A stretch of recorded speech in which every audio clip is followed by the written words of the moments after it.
মেয়েটাকে প্রথম দেখি সন্দেশখালির হাটে। চাপা রং, কটা চোখ, আটোসাটো দেহ, তেমন কোনো বিশেষত্ব না থাকলেও ওর গভীর নীলচে দুই চোখের তারার গভীরতায় আমার শহরে মন এমন কিছু একটা দেখেছিল যে, সত্যি বলতে কি এমন যেন একটা মোহ ধরে গিয়েছিল আমার মনে। সেই মেয়েটা মাটিতে একটা বস্তা বিছিয়ে বসেছিল। কতই বা বয়স হবে, 20 এদিক ওদিক। গাঢ় নীল রঙা শাড়িতে তাকে মনে হচ্ছিল যেন একখানা অপরাজিতা ফুল।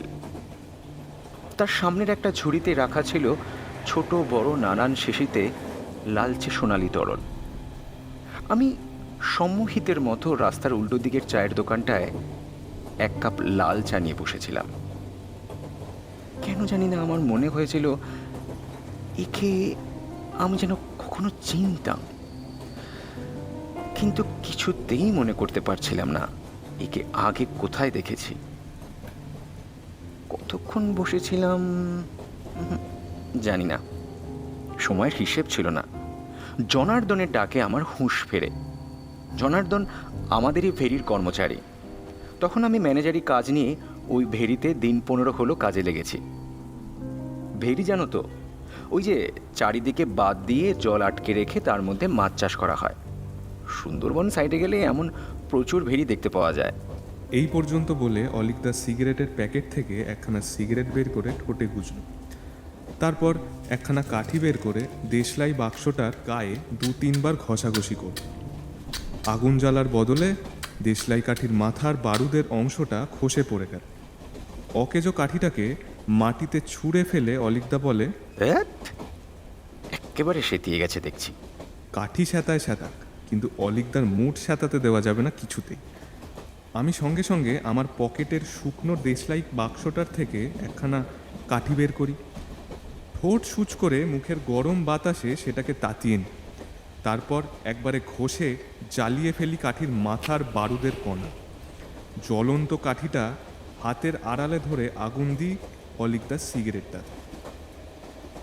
ট্রেনের জানলা দিয়ে উড়ে আসছে গুঁড়ো গুঁড়ো বৃষ্টির ফোঁটাটা। আমি আর অলিকদা মুখোমুখি বসে সিগারেটের উষ্ণতায় গা গরমের চেষ্টা করছি। 9:05 ডাউন ডায়মন্ড হারবার লোকাল।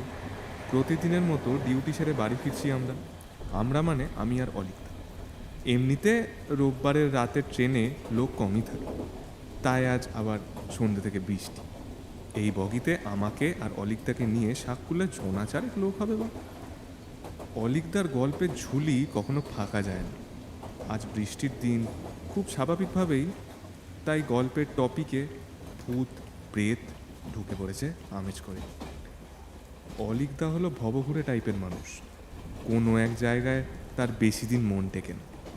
বছর খানেক হলো পার্ক সার্কাসে আমাদের চামড়া কারখানার কাজে লেগেছে।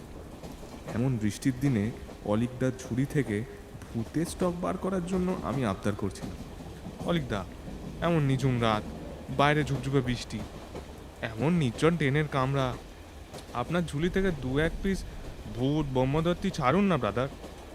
অলিকদা শুরু করেছিল, আমার জীবনের এক অলৌকিক অভিজ্ঞতার কথা তবে বলি শোনো। তখন আমি সুন্দরবনের সন্দেশখালির এক মাছের আড়তে হিসেব নিকেশের খাতা সারার কাজ করি। ওই একরকম ম্যানেজারিও বলতে পারো। কাজ বলতে দিনের বেলা ঘন্টা কয়েকের কাজ, তারপর অখণ্ড অবসর। বিকেল হলেই নিজের মনে মাঠে ঘাটে নদীর চড়ায় ঘুরে বেড়াতাম।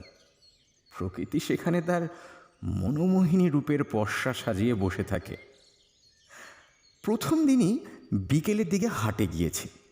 একটা চায়ের দোকান দেখে জমিয়ে বসেছি।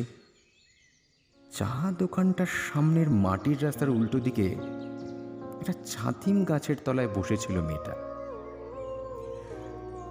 জনার্দনের কাছ থেকে মেয়েটির সম্বন্ধে জানবো বলে ওর জন্য 1 কাপ লাল চায়ের অর্ডার দিলাম। ওহে শুনছো? আরে এদিকে আরো 2 কাপ লাল চা আর 4খানা লেরো বিস্কুট দাও তো। রাস্তার ওপারে বসা মেয়েটার সামনের বোতলগুলোর দিকে ইঙ্গিত করে জনার্দনের কাছে জানতে চাই, আচ্ছা জনার্দন, ওই যে ওই ওই ওই সব শিশির বোতলে লালচে তরলটা কি জানো? বাবু, ও মধু, সুন্দরবনের চাক ভাঙা মধু। আমি কিন্তু মিন্তু করতে থাকি। মানে আমার উদ্দেশ্য তো ওই নীল নয়না মেয়ে। তবে জনার্দনকে সরাসরি জিজ্ঞাসা করতেও আমার কেমন যেন লজ্জা লাগছে, সংকোচও হচ্ছে বলতে পারো। মানে ও যদি অন্য কিছু ভেবে বসে, মানে আমার চরিত্র সম্বন্ধে যদি ওর মনে সন্দেহের উদ্রেক হয়, তাই মেয়েটির সম্বন্ধে কোনো কিছু জানতেও কুণ্ঠা হচ্ছিল। তবে জনার্দন মাগনায় গরম চায়ের ভাগিদার বনে গিয়ে নিজেই আপ্লুত হয়ে গিয়ে এটা সেটা বকবক করতে থাকে। সে নিজের থেকেই বলে, বাবু, এ হলো গিয়ে পিলু জানার মেয়ে ছেলে। 9 মাসে 6 মাসে হাটে আসে, জঙ্গলের মধু বেচে কখনো সখনো। এটা চাল চলন ভালো নয়। আমি জানতে চাই, পিলু জানা? পিলু জানাটা আবার কে? জনার্দন গলাটা খাটো করে বলে, ওসব বদ লোক বছর 5 আগে এখান থেকে নিরুদ্দেশ হয়ে গেছিল। তান্ত্রিক হয়ে আবার ফিরে এসেছে, সঙ্গে করে এনেছে এই মেয়ে ছেলেটাকে। হাটের ওপাশটায় ঘর ছিল পিলুর, এখন আর সে ঘরে থাকে না সে। অবশ্য ঘরটাও পড়ে পড়ে ঝড় বাদলায় বেহাল অবস্থা। পিলু এখন নদীর পাড় বরাবর ফণি মনসার জঙ্গলের মধ্যে দিয়ে যে পথটা পশ্চিমে চলে গেছে, ওদিকটায় কুঁড়ে বেঁধে থাকে। তখন থেকে ওদিকটায় মানুষ কেন, শিয়াল কুকুর কাক পর্যন্ত মারায় না। সবাই বলে পিলুতান্ত্রিক বনে গেছে, তার কুঁড়ের চারপাশে ডাকিনী যোগিনী যক্ষদের পুষে রেখেছে। ওই সব অপদেবতারা নাকি পিলুর খিদমতে দাস খাটে। ওই দিককার পথ না মারানোই ভালো বাবু। ব্যাস, আমার যেটুকু জানার ছিল সেটুকু জানা হয়ে গিয়েছিল। জনার্দন চা খেয়ে উঠে পড়ে। আমি আমি বসে থাকি বলাটা ভুল, কারণ একটা চুম্বকের অদৃশ্য টান আমায় বসিয়ে রাখে। এরপর সন্ধ্যার মুখে মেয়েটা তার বিক্রি বাটার ঝাঁপি গুটিয়ে উঠে পড়ে, এগিয়ে যায় নদীর পার বরাবর পশ্চিম দিকের জঙ্গলের পথটা ধরে। আমিও ফিরে আসি নিজের ডেরায়। পরদিনই নদীর পাড় ধরে পশ্চিমে হাঁটা লাগালাম। যদিও পথ বলে তেমন কিছু নেই, সাদা বালির পাড় বরাবর আকাশমণি গাছ আর ফণি মনসার জঙ্গলের মধ্য দিয়ে অপ্রশস্ত পথ। পথের মাঝে মাঝে বহু জায়গায় ফণি মনসার দখলে চলে গেছে। দেখি বোঝা যায় এই দিকটায় মানুষের চলাচল খুবই কম। তবে পথের দুর্গমতার অমোঘ আকর্ষণ বরাবর এক শ্রেণীর মানুষকে চুম্বকের মতো টানে। এই পথও কেমন জানি আমাকে তার মায়া জালে জড়িয়ে নিচ্ছিল। বুঝতে পারছিলাম এদিকে কোনো জনবসতি নেই, তেমন কোনো বিশেষ প্রয়োজনও নেই আমার সে পথে যাবার। অথচ আমার কেন জানি মনে হচ্ছিল এগিয়ে চলা ছাড়া আমার আর কোনো উপায় নেই। হঠাৎ পেছন থেকে মানুষের গলার স্বরে আমার হুঁশ ফেরে। কথা ও কথা, তাই এদিক পানে চললেন কোথা? পেছন ফিরে দেখি তামাটে রঙের এক মূর্তি, উদম গা, কোমরে গামছা জড়ানো, মুখের মধ্যে রসগোল্লা মার্কা 2 চোখে অপার কৌতূহল। চেহারা দেখে বয়সটা ওর হয় না। না, তেমন কোথাও নয়, ওই হাঁটতে ভালো লাগছে তাই এগিয়ে গিয়ে দেখছি পথ বরাবর। এ কি চলার মতো পথ কর্তা? এ দিকটা ভালো নয়, বদনাম আছে। দেখছেন না পথের উপর হুমড়ি খেয়ে পড়েছে ফণি মনসারা। হ্যাঁ, এদিকে সচরাচর কেউ আসে না। আমার কৌতূহলের পারদ তখন ক্রমশ ঊর্ধ্বমুখী। জিজ্ঞেস করি, হ্যাঁ তা তো বুঝলুম যে এদিকে কেউ আসে টাসে না, তো কেন আসে না তার কারণখানা কি শুনি? কাছে সরে আসে সে, তারপর গলাটা খাটো করে বলে, এদিকে আর কিছুটা পথ গেলেই শ্মশান আছে, পুরো শ্মশান। ওদিকটায় আর কেউ যায় না, ওদিকে অসুচি হাওয়া বয়, বাতাস লাগে, বুঝলেন? তা তুমি তো বাবু এদিকেই চলেছো দেখছি, তোমার বাতাস টাতাস লাগবে না? আমি তো নদীতে মাছ ধরছিলাম, আপনারে দেখে সাবধান করার কথা মনে হলো। ফিরে যান কর্তা, ফিরে যান, আমার কথাটা শুনুন, ফিরে যান। হঠাৎ সাদা বালির পথটায় বাতাসের ঘূর্ণিতে বালি আর শুকনো পাতার রাশি পাক খেয়ে ঘুরতে লাগলো। আচমকা বালির ঝাপটায় চোখ কড়কড় করে উঠল। মনে মনে প্রমাদ গুনলাম, ঝড় উঠল নাকি। কিছুক্ষণ চোখ বুজিয়ে দাঁড়িয়ে রইলাম। চোখ বুজিয়ে এগোনো বা পেছনোর উপায় নেই, কারণ ফণী মনসার কাটার খোঁচা খেতে হবে তাতে।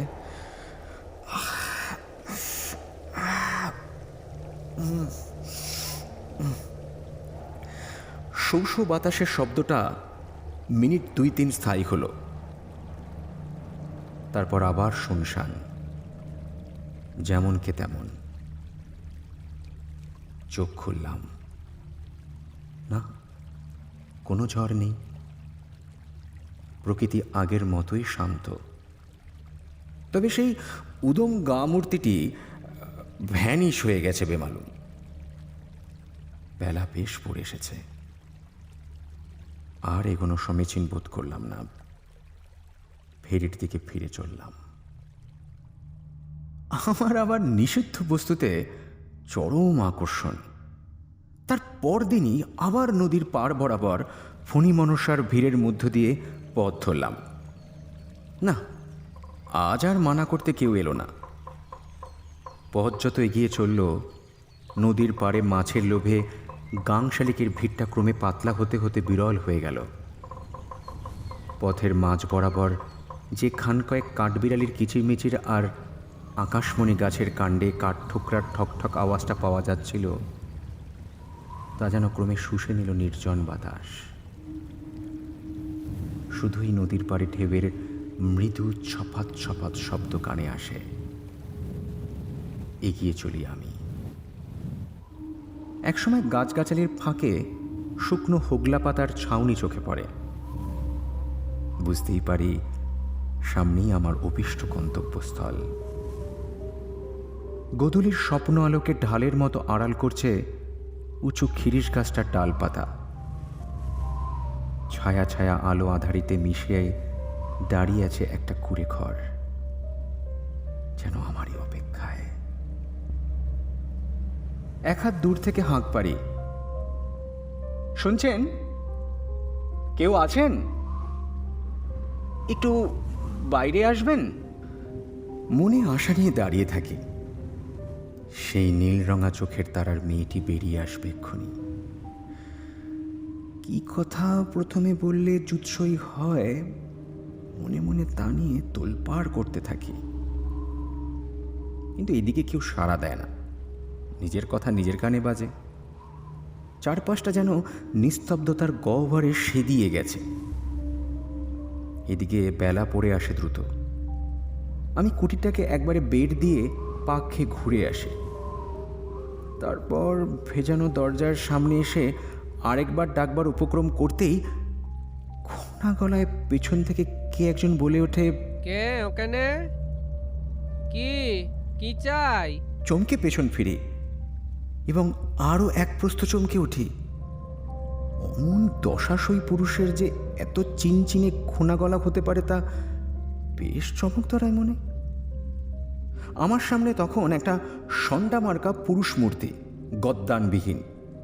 চওড়া দেহ কাণ্ডের উপরে যেন হাতুড়ি মেরে কেউ সেট করে দিয়েছে বিশাল মুন্ডুটা।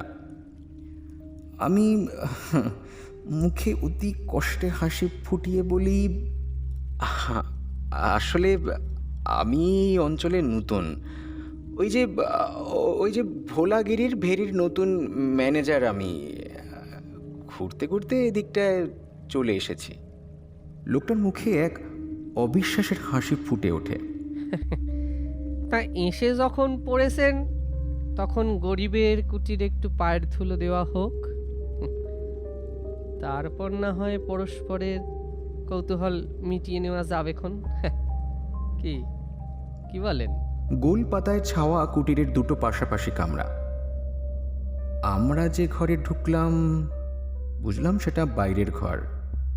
তার একটা দেওয়ালের ভেজানো দরজাটা দিয়ে যে পাশের ঘরে যাওয়া যায় সেটা আন্দাজ করলাম। ওই পাশের ঘরে কেউ কি আছে এখন? এই প্রশ্ন ঘুরপাক খেতে থাকে মনের ভেতর। হয়তো সেই নীল চোখের তারার মেয়েটি ও ঘরে শুয়ে আছে কাঁদতে। কিছু পরে সে বেরিয়ে আসবে হয়তোবা। মাটির নিকোনো মেঝের এক পাশটাতে শুকনো উলু ঘাস বেছানো, সেদিকে নির্দেশ করে সে বলে, এই যে বসতে আজ্ঞা হোক। এই যে। আমি বসে পড়ি। অন্যমনস্ক হয়ে বসে থাকি মেঝেতে। খোলা দরজার বাইরের চত্বরটাকে তখন সন্ধ্যার অন্ধকার গ্রাস করে ফেলেছে পুরোপুরি। সে একটা কুপি জ্বালে। বাইরের খোলা দরজা দিয়ে ঢুকে পড়া বাতাসে কুপির শিখা কেঁপে কেঁপে উঠছে। মাটির দেওয়ালে কুপির কাঁপতে থাকা শিখার ছাওয়ার দিকে তাকিয়ে আমি একটু আনমনা হয়ে পড়েছিলাম মনে হয়। কই, তার দেখা তো এখনো পেলাম না। এই যে। এটা পান করুন। আচমকা পিলু জানার খোনা গলার আওয়াজে আবার চমকে উঠি। লোকটার হাতের পাতার ডোঙায় লালচে সোনালি তরল। হাটে দেখা নীল নয়না সুন্দরীর শিশি বোতলে সেই মধু মালুম হয়। আমার মুখমণ্ডলের ভাবান্তর পড়ে নিয়ে সে বলে, আপনি অতিথি মানুষ, হে টাটকা মধু, হে সামান্য আতিথেয়তা। সেদিন এ কথা সে কথায় সে বলে, তা সবাই কি বলে? পিলু পিশাচ সিদ্ধ নাকি? হ্যাঁ,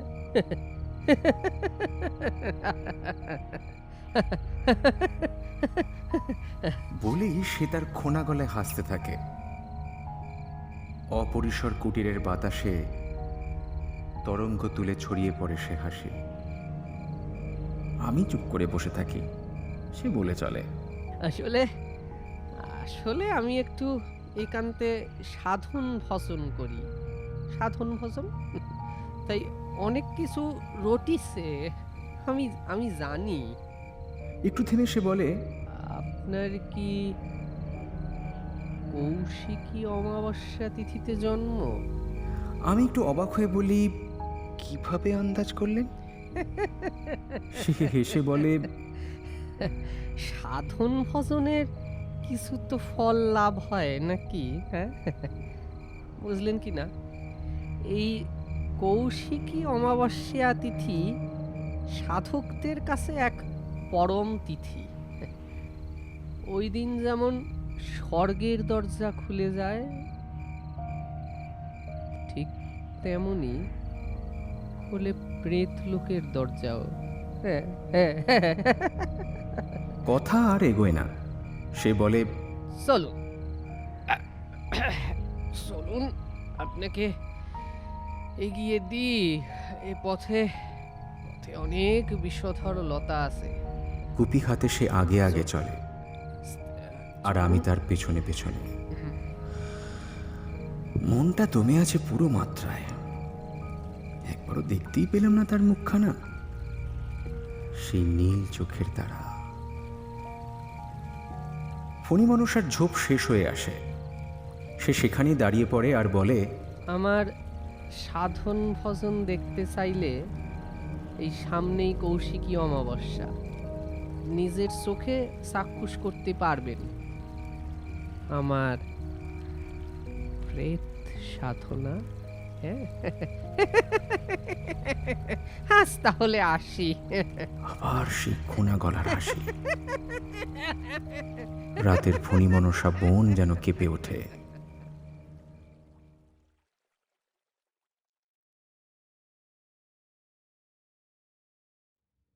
একদিন সে হাটে বসে আছে, তার অদ্ভুত দেখতে বোতলে মধু নিয়ে। আমাকে তার হাতের ইশারায় ঢাকল সে। তারপর আমার আঁচলা ভরা হাতের তালুতে ঢেলে চলল গাঢ় এক ধরনের তরল। সে মধু হলেও পান করে আমার মনে হলো এ মধু নয়, এ সুধা।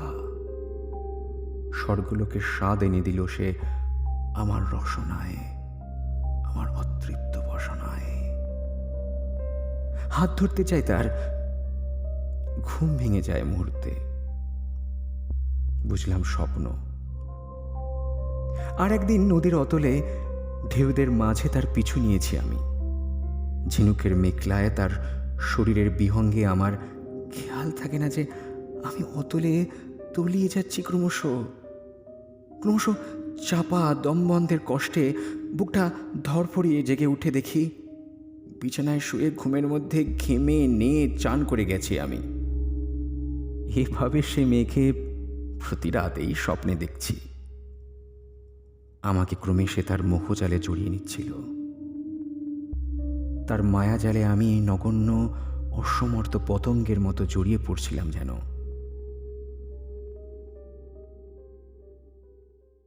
ইতিমধ্যে সে মেয়েটিকে আর হাটে আসতে দেখিনি। সপ্তাহে 2 দিন বসে সে হাট। দিন 10 পরেই এসে গেল সেই দিন, কৌশিকী অমাবস্যা। মনের মধ্যে এক চাপা উত্তেজনায় আমি ছটফট করতে লাগলাম। কতক্ষণে পৌঁছব পিলু জানার ওখানে। প্রেত সাধনা নিয়ে আমার তেমন কৌতূহল ছিল না, শুধু সেই নীল চোখের তারার মায়াবী আহ্বানে আমি আগুনে মরণ ঝাঁপ দেবার অপেক্ষায় সময় গুনছিলাম। বিকেল থাকতে আমি পিলু জানার বাড়ি যাব বলে রেডি হতে লাগলাম, কিন্তু বেরোনোর মুখে জনার্দন হন্তদন্ত হয়ে এসে জানালো, ম্যানেজার বাবু, মালিকের শরীর ভালো ঠেকছে না, ছোটবাবু কলকাতা গেছে, গিন্নিমা আপনাকে ডেকে পাঠালেন। ছোটবাবু মানে তো ভোলাগিরির একমাত্র ছেলে। ভেরির মালিক ভোলাগিরি ষাটোত্তীর্ণ ব্যক্তি, হাই প্রেশার আর সুগার দুটোই আছে। কর্তব্য জ্ঞান আমার তখনও পর্যন্ত লোপ পায়নি। তাই জনার্দনের সাথে মালিকের বাড়ি মুখ রওনা দিলাম। যদিও মন পড়ে রইল সেই পিলু জানার বাড়ির দিকে। গোসাবায় মালিককে হাসপাতালে ভর্তি করে বাড়ি ফিরতে ফিরতে রাত 10টা বেজে গেল। এত রাতে আর ওই ফণি মনসা জঙ্গলে ঢাকা পথ ধরবার কথা ভাবতেও পারলাম না। পাটালি মুড়ি জল খেয়ে ক্লান্ত শরীরে শুয়ে পড়লাম। রাত তখন কতটা গড়িয়েছে জানি না। হঠাৎ মনে হলো নীলচে একটা আলোয় ভরে গেছে আমার ঘরটা। দুটো নীলচে মায়াবী অতল গভীর চোখ আমার চারপাশের বাতাসে ভেসে বেড়াচ্ছে। কেমন একটা অস্বস্তিতে ঘুমটা ভেঙে গেল।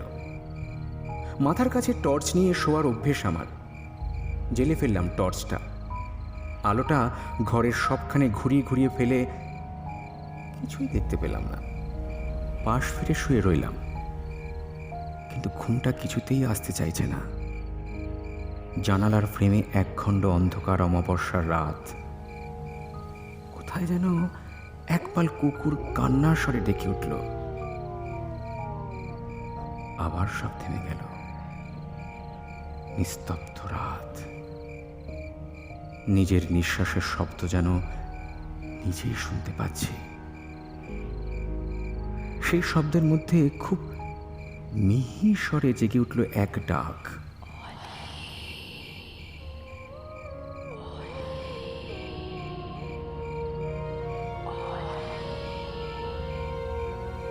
নারী কণ্ঠের সেই ডাক আমার অবচেতন মনে আলোড়ন তুলল।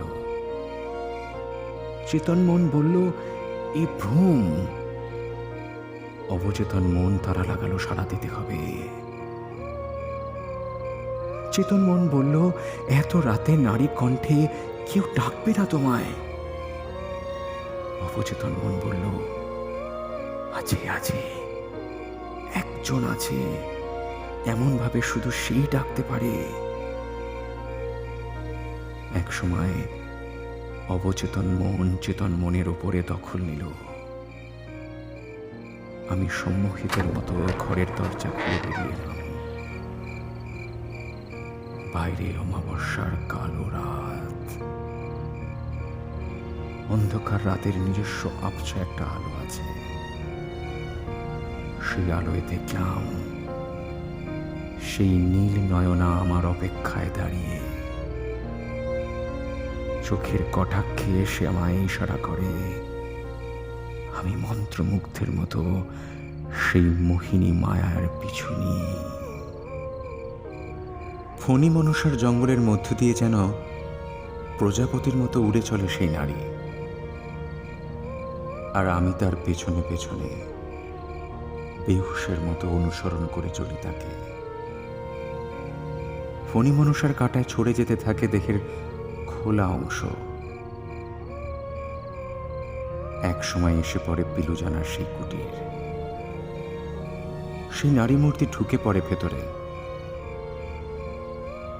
আগের দিন চাঁদের আলো খিরিস গাছের পাতার ফাঁক গলে কুটিরের সামনে জংলা জমিতে যে জাফরি কাটা আলোর আধারিত ভ্রম তৈরি করেছিল,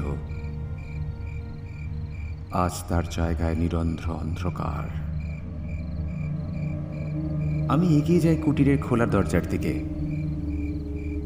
গোল পাতার চালার উপর দিয়ে সর্ষর শব্দ করে কিছু একটা বেয়ে যায়। খানিকক্ষণের জন্য আমি থমকে থাকি। তারপর মনে হয় জঙ্গলে গিরগিটি হবে হয়তো। আবার এগিয়ে যাই। খোলা দরজাটার ওপাশে একটা অন্ধকার গুহা যেন হাঁ করে আমাকে গ্রাস করতে চায়। দরজাটা দিয়ে ঢুকে পড়ি ঘরটাতে। ভেতরে খুটখুটে অন্ধকারে চোখ ধাঁধিয়ে যায় প্রথমে। চুপ করে শ্বাস চেপে দাঁড়িয়ে থাকি কিছুক্ষণ। না, আর কারো শ্বাস প্রশ্বাসের শব্দ পাচ্ছি না। ঘরে কেউ নেই। এগিয়ে যেতে গিয়ে পায়ে খসখসে কিছু স্পর্শ লাগে।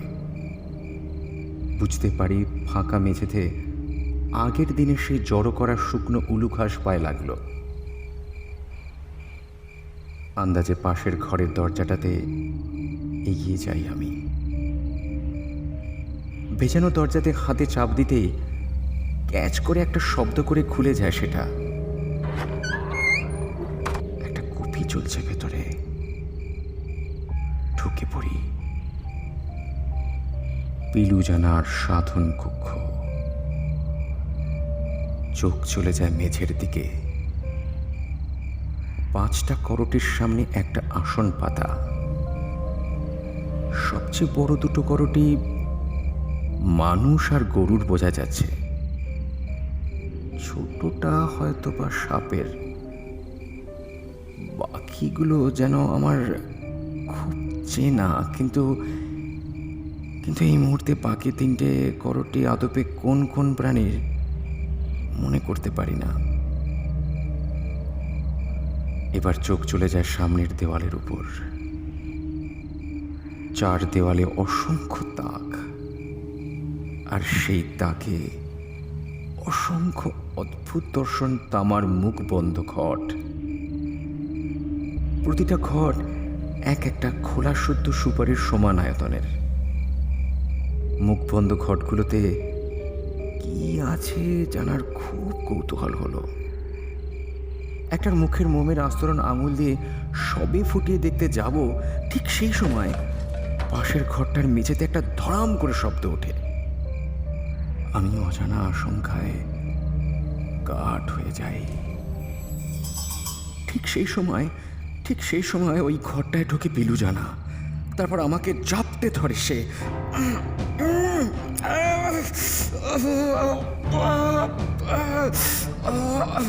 তার সন্ডা মার্কা চেহারার সাথে জুঝে ওঠার চেষ্টার মধ্যেই আমার হাত দুটোকে পেছন থেকে পিছমোড়া করে বেঁধে ফেলে নরম একজোড়া হাত। আমি সেই নীল নয়না মেয়েটির আভাস পাই আমার হাতে, তার স্পর্শে। ততক্ষণে আমার পা দুটো পিছমোড়া করে বেঁধে ফেলেছে সে। পিলুজানার এক ধাক্কায় আমি সপাটে পড়ে যাই মাটিতে। তখন আমার পাশের মাটিতে হাত পা বাঁধা অবস্থায় এনে রাখা হয় অন্য আর কাউকে। আমি জানতে চাই,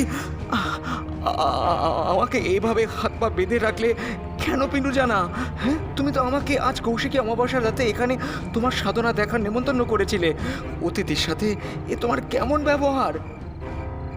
মুখ বুঝে পঞ্চমুণ্ডির আসনের সামনে উপাচার সাজাতে থাকে সে। উত্তর আসে মেঝেতে হাত পা বেঁধে শুয়ে থাকা অন্যজনের কাছ থেকে। আমি পিলু জানা ও মরুতান্ত্রিক। আজ পিশাচের কাছে আমাদেরকে উৎসর্গ করে ও পিশাচ সিদ্ধ হবে। আর কথা বলতে পারে না পিলু। মরুতান্ত্রিকের এক থাপ্পড়ে জ্ঞান হারিয়ে ফেলেছে মনে হয়।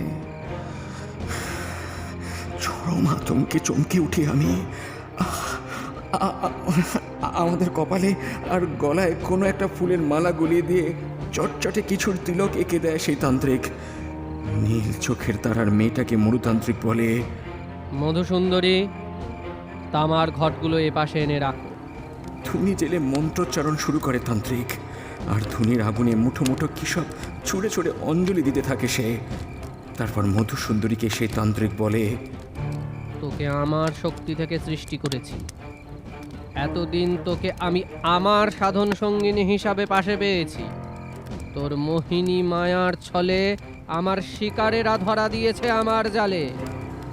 আজ আমার সাধনার শেষ পর্বে তুই পরম শক্তিতে অভিষিক্ত কর। অর্ধ নারীশ্বরের শক্তি এ পৃথিবীর সর্বশ্রেষ্ঠ শক্তি। আমাদের চোখের সামনে সেই নারী মূর্তি তার সমস্ত বস্ত্র খুলে ফেলে এলোকেশী হয়ে শুয়ে পড়ল ধুনির সামনে। তার নগ্ন শরীরের উপরে পদ্মাসনে বসে মন্ত্রোচ্চারণ করে যেতে লাগলো তান্ত্রিক। একসময় বেতের বোনা ডোঙা আকারের ছুরিটা, যেটাতে করে একটু আগেই মধুসুন্দরী তামার ঘটগুলো এনে রেখেছে ধুনির পাশে, সেটার থেকে একটা একটা করে তামার ঘটগুলো আহুতি দিতে লাগলো ধুনিতে। একটা করে ঘট সে আগুনে ছড়ে, আর অগ্নিকুণ্ড থেকে জোনাকির মতো আলোর ফুলকি বেরিয়ে ঘুরে ঘুরে উঠতে থাকে ঘরময়। অসংখ্য আলোর ফুলকিতে ছেয়ে যায় চারপাশ। এবার মধুসুন্দরী তীক্ষ্ণ কণ্ঠে বলে ওঠে, 2 কম 100 আত্মার উৎসর্গ সম্পন্ন হয়েছে। লগ্ন থাকতে থাকতে এবার এদের দুজনের উৎসর্গ সম্পন্ন করো। আমার চোখের সামনে পিলু জানার বলি হয়ে গেল। আমি শুধু কাঁপছি। মায়ের কাছে শুনেছি এক কৌশিকী অমাবস্যার সূর্যগ্রহণের দিন আমার জন্ম হয়েছিল। গ্রহণের দিন জন্ম বলে মা আমার জন্মলগ্নের অনেক শুদ্ধিকরণও করিয়েছেন। আজ সেই একই তিথিতে আমার মৃত্যুও হবে। গর্দানে একটা সত্যি প্রতীক্ষ্ণ আঘাতের অপেক্ষা করতে করতে একসময় আমি মরার মতো আচ্ছন্ন হয়ে গেলাম।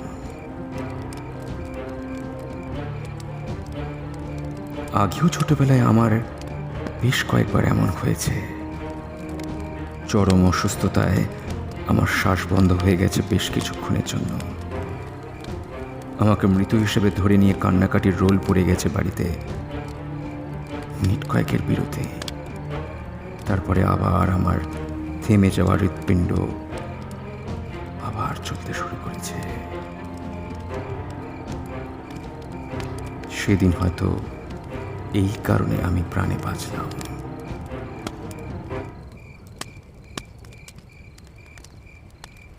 কিছু পরে আবার আমার হার্ট চলতে শুরু করেছিল নিয়ম মাফিক। তবে মধ্যেকার সময়টুকুতে কি হয়েছিল আমি জানি না। যখন জ্ঞান এলো তখন দেখলাম এক পুকুর রক্তের মধ্যে দেহ থেকে বিচ্ছিন্ন মরুর মুন্ডুর পাশে পড়ে আছে তার খড়গোটা, আর মধুসুন্দরীর দেহটা কালো ধোঁয়ার মতো কুণ্ডলি পাকিয়ে প্রবেশ করছে ধুনির মধ্যে। আন্দাজে বুঝেছিলাম মৃতের বলি হয় না, তাই সেদিন পিশাচ আমার জায়গায় মরুর বলি নিয়েছিল। আর মরুর অবর্তমানে মরুর শক্তি থেকে উৎপন্ন অবিদ্যা মধুসুন্দরীরও অস্তিত্ব লোপ পেয়ে গিয়েছিল। আমি অনেকক্ষণ কোনো কথা বলতে পারি না। তারপর মুখ খুলি, এই ঘটনা কি সত্যি অলিকদা? হাত পা তো ঠান্ডা হয়ে গেল গো। অলিকদা বলে, এমন অনেক ঘটনা শুনলে মনে হয় বুঝলো কি, কিন্তু আমাদের অগোচরে কত কিছু যে ঘটে চলে তার হিসেব কি রাখে। রোগা প্যাংলা পাগল গোছের আলখাল্লা ঢাকা লোকটা অলিকদার গল্পের মধ্যে কখন যে এসে বসেছে অলিকদার সিটের একধারে একদম খেয়ালই করি। বাইরে কুয়াশা কুয়াশা অন্ধকার, জানলা দিয়ে দমকে দমকে ঠান্ডা জলো বাতাস ঢুকছে। একটা স্টেশনে এসে থামে ট্রেনটা, দেউলা। ডায়মন্ড হারবারে পৌঁছতে এখনো 3-3টে স্টেশন বাকি। একটা সন্ডা মার্কা লোক উঠে আসে ট্রেনে, তারপর এদিক ওদিক তাকিয়ে চুপ করে বসে পড়ে আমাদের সিটের সামনে। চওড়া শরীরের উপর ঘাড়বিহীন মুন্ডুটা অদ্ভুত দেখায়। পেছন পেছন একটা মেয়েও ওঠে ট্রেনে। লোকটা নাম ধরে ডাক দেয়, মধু, এদিকে। মেয়েটা বসে পড়ে লোকটার পাশে, ছেড়ে দেয় ট্রেনটা। বাইরে ছুটন্ত প্ল্যাটফর্মের আলো মেয়েটার নীল চোখের তারায় প্রতিফলিত হয়ে আমাকে চমকে দেয়। নির্বাক চিত্তে বসে থাকা অলিকদা, আমার মনের মধ্যে জন্ম নিতে থাকে অন্য এক অলৌকিক গল্প।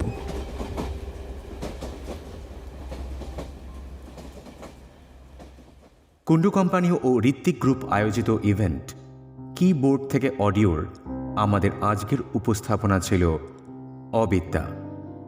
কুন্ডু কোম্পানির এই গল্পটি ৪৯তম প্রয়াস ও অল্প অল্প ভূতের গল্প অনুক্রমে ৩৯তম। গল্পটির লেখিকা এনাক্ষী কয়াল মণ্ডল, প্রচ্ছদ অলঙ্করণ Soham Bagchi, YouTube marketing Arko, logo design Debashree Sasmal, animation Santu Karmakar, সঙ্গীত ভাবনা ও পরিচালনা ইমন। গল্প পাঠে মধুসুন্দরী চরিত্রে বর্ণিনী চক্রবর্তী, মরুতান্ত্রিক চরিত্রে সায়ক চক্রবর্তী, জনৈক পথচারী চরিত্রে সব্যসাচী মুখোপাধ্যায়, জনার্দনের চরিত্রে রাহুল ব্যানার্জি, পিলুজানা চরিত্রে স্বর্ণজিৎ বিশ্বাস। গল্পটির সূত্রধার ঈশান সেন। পরিকল্পনা, পরিচালনা, প্রয়োগ ও অলিক চরিত্রে আমি অনরণ্য কুণ্ডু। বিশেষ কৃতজ্ঞতা স্বীকার শ্রীমতী সোহাগ সেন।